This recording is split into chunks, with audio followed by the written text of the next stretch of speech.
Hello students and welcome to the lecture. तो students, जैसा कि आप सभी देख सकते हैं कि इस लेक्चर में हम बात करेंगे इंद्रधनुष स्ट्रेटजी के बारे में, जो कि पीएसयू यानी पब्लिक सेक्टर यूनिट्स के जो बैंक हैं उन्हें दोबारा से सुधारने या फिर उन्हें दोबारा से सही तरीके से चलाने के लिए बनाई गई थी।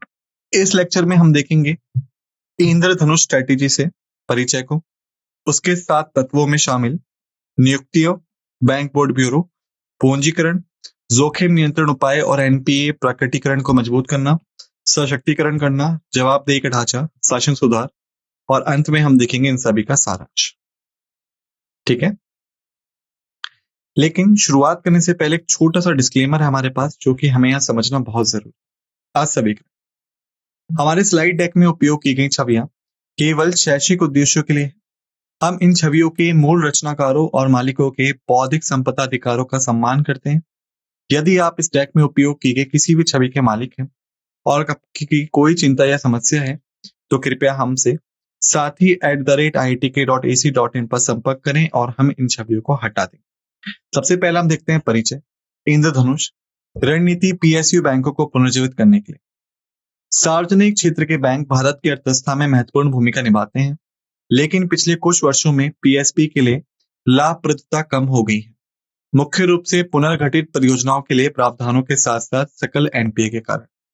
इसलिए सार्वजनिक क्षेत्र के बैंकों की किस्मत को पुनर्जीवित करने के लिए सरकार ने 7 सूत्रीय योजनाओं का अनावरण किया, जिसमें 20,000 करोड़ रुपए की तत्काल धनराशि, एकल होल्डिंग कंपनी का निर्माण और राजनीतिक हस्तक्षेप को कम करना शामिल था, ताकि बैंक जो है वो अच्छे से कार्य कर सके।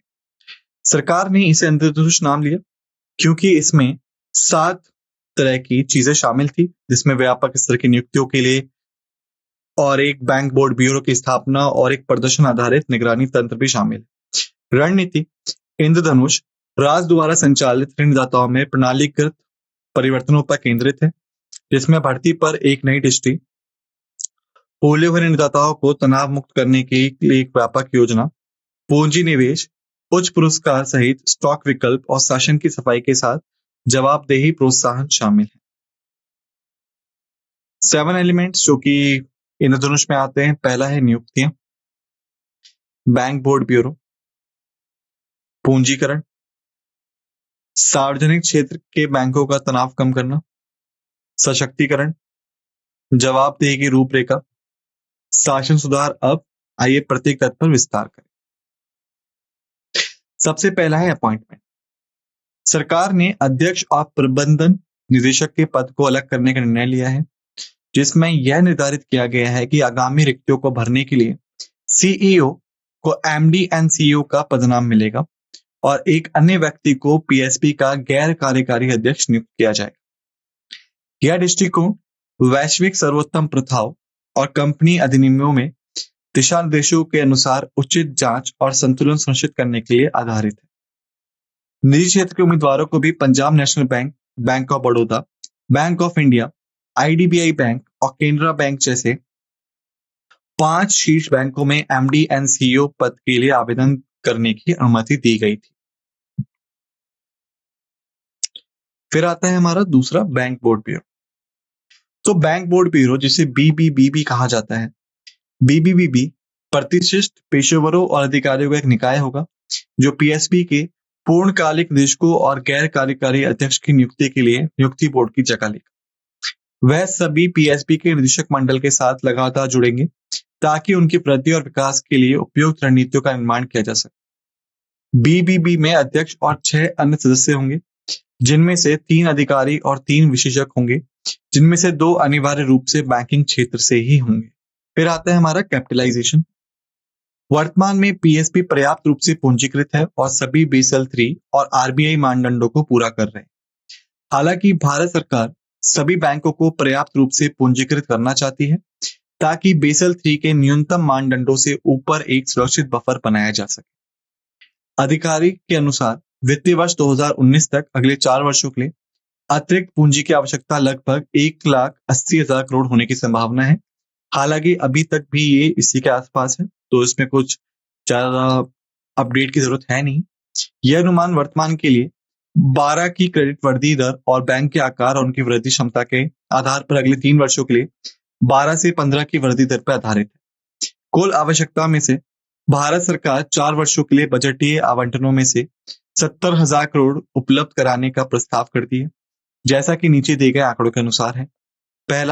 पहले वित्त वर्ष में 2015 से 16 25,000 करोड़, दूसरे वित्त वर्ष में 16 से 17 25,000 करोड़, 17 से 18 10,000 करोड़, 18 से 19 10,000 करोड़ और कुल 70,000 करोड़। गैर कोर संपत्तियों से मूल ऑन कॉलिंग के साथ साथ पूंजी उत्पादकता में सुधार के साथ बेहतर मूल्यांकन पीएसबी को बाजार से शेष 1,10,000 करोड़ जुटाने में सक्षम बनाएगा। इसके बाद स्ट्रेटनिंग रिस्क कंट्रोल मेजर्स और एनपीए डिस्क्लोजर। डीआरटी और सारफेसी तंत्र के तहत वसूली प्रयासों के अलावा एनपीए के मुद्दे को संबोधित करने के लिए निम्नलिखित अतिरिक्त कदम उठाए गए हैं। पहला, आरबीआई ने 2014 में वित्तीय संकट की प्रारंभिक पहचान, समाधान के लिए त्वरित कदम और उधारदाताओं के लिए निष्पक्ष वसूली, अर्थव्यवस्था में संकटग्रस्त परिसंपत्तियों के पुनरुद्धार के लिए रूपरेखा के लिए दिशा निर्देश जारी किए, जिसमें संकटग्रस्त परिसंपत्तियों की त्वरित पहचान और समाधान के लिए विभिन्न कदम सुझाए गए। आरबीआई द्वारा बड़े क्रेडिट पर जानकारी के केंद्रीय भंडार CRILC का निर्माण, 5 करोड़ रुपए और उससे अधिक के क्रेडिट एक्सपोजर पे बैंकों को क्रेडिट डेटा एकत्र करने, संग्रहित करने और प्रसारित करने के लिए संयुक्त उधारदाताओं के मंच, सुधारात्मक कार्य योजना और परिसंपत्तियों की बिक्री का गठन, बुनियादी ढांचे और मुख्य उद्योगों के लिए ऋण अवधि परियोजना ऋण का लचीला संरचना। इसके बाद जानबूझकर डिफॉल्ट गैर सहकारी उधारकर्ता। आरबीआई ने गैर सहकारी उधारकर्ता नामक एक श्रेणी पेश की है। एक गैर सहकारी उधारकर्ता वह होता है जो बैंक को अपनी वित्तीय जानकारी नहीं देता है। यदि बैंक ऐसे उधारकर्ता को नया ऋण देते हैं तो उन्हें अधिक प्रावधान करना होगा। गैर सहकारी के रूप में रिपोर्ट किए गए उधारकर्ता को नया ऋण देने पर अधिक प्रावधान की आवश्यकता होगी। परिसंपत्ति पुनर्निर्माण कंपनियां। आरबीआई ने एआरसी के लिए मानदंडों को कड़ा कर दिया है। 6 नए डीआरटी की स्थापना। सरकार ने बैंकिंग क्षेत्र में खराब ऋणों की वसूली में तेजी लाने के लिए 6 नए ऋण वसूली न्यायाधिकरण डीआरटी को स्थापित किया है, जिसमें चंडीगढ़, बेंगलुरु, एर्नाकुलम, देहरादून, सिलीगुड़ी, हैदराबाद स्थापित करने का निर्णय लिया गया है। फिर आता है हमारा एम्पावरमेंट, सशक्तिकरण। सरकार ने एक परिपत्र जारी किया है कि सरकार का कोई हस्तक्षेप नहीं होगा और बैंकों को संगठन के वाणिज्यिक हित को ध्यान में रखते हुए स्वतंत्र रूप से निर्णय लेने के लिए प्रोत्साहित किया गया है। स्वायत्ता के साथ जवाबदेही आती है। तदनुसार बैंकों को ग्राहकों और कर्मचारियों के लिए मजबूत शिकायत निवारण तंत्र बनाने के लिए कहा गया है, ताकि प्रभावितों की चिंताओं को समयबद्ध तरीके से प्रभावी ढंग से संबोधित किया जा सके। सरकार बोर्ड को आवश्यक पेशेवर को नॉमिनल डायरेक्टर्स के रूप में प्रदान करने के लिए प्रतिबद्ध है, ताकि अच्छी तरह से सूचित और अच्छी तरह से चर्चा किए गए निर्णय लिए जा सके। Frame of accountability. बैंकों के प्रदर्शन के मापन के लिए वर्तमान प्रणाली को एसओआई, स्टेटमेंट ऑफ इंटेंट कहा जाता था। एसओआई में 2 बदलाव किए जा रहे हैं, जो इस प्रकार है। पहला, सार्वजनिक क्षेत्र के बैंकों के प्रदर्शन के मापन के लिए प्रमुख प्रदर्शन संकेतकों का एक नया ढांचा घोषित किया गया है। इसे 4 भागों में विभाजित किया गया है, जिसका कुल योग 100 अंक है।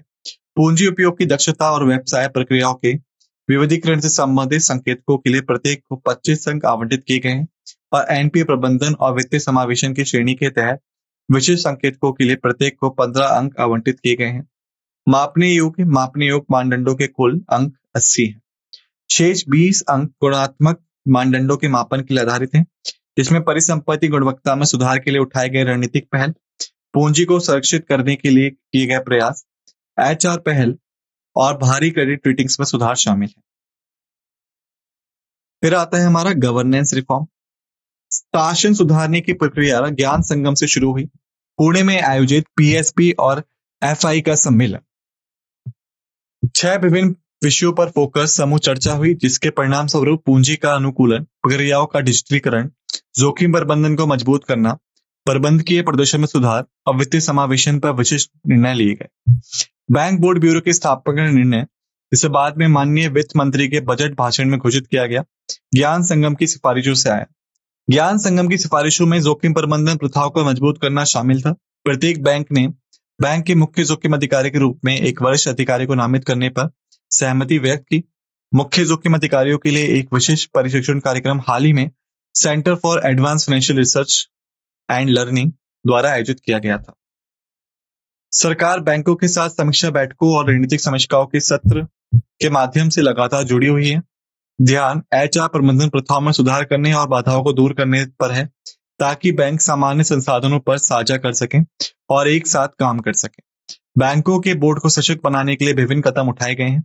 नोट, पीएसबी को बदलने के लिए इंद्रधनुष ढांचा 1970 में बैंकिंग राष्ट्रीयकरण के बाद से की गई सबसे व्यापक सुधार प्रयास का प्रतिनिधित्व करता है। अब हम देखें सारांश को। देखिए, हमने देखा अवलोकन, रणनीति के प्रमुख तत्व, तत्काल धन संचार, होल्डिंग कंपनी का निर्माण, राजनीतिक हस्तक्षेप को कम करना, बैंक बोर्ड ब्यूरो, प्रदर्शन निगरानी, शासन सुधार। इसके बाद हमने देखा विस्तृत विवरण, भूमिकाओं का विभाजन, बैंक बोर्ड ब्यूरो, पूंजीकरण योजना, कुल आवश्यकता, सरकारी आवंटन, बाजार से जुटाना, एनपी का समाधान, नियामक निर्देश, केंद्रीय भंडार, संयुक्त ऋणदाता मंच, उधारकर्ता वर्गीकरण, गैर सहकारी उधारकर्ता, ऋण वसूली उपाय, नए ऋण वसूली न्यायाधिकरण, शासन और जवाबदेही, सरकार की भूमिका, शिकायत निवारण, प्रदर्शन मापन परिवर्तन, नए केपीआई फ्रेमवर्क, मात्रात्मक मानदंड 80 अंकों वाला, गुणात्मक मानदंड 20 अंक वाला। इसी के साथ हमने कर लिया इस लेक्चर को समाप्त। आप सभी से निवेदन है कि जो भी चीजें हमने यहाँ पढ़ी या समझी उन्हें एक बार अच्छे से रिवाइज कर लीजिएगा। मिलते हैं आप सभी दूसरे लेक्चर में। इसी के साथ इस लेक्चर को समाप्त करते हैं। आप सभी का धन्यवाद।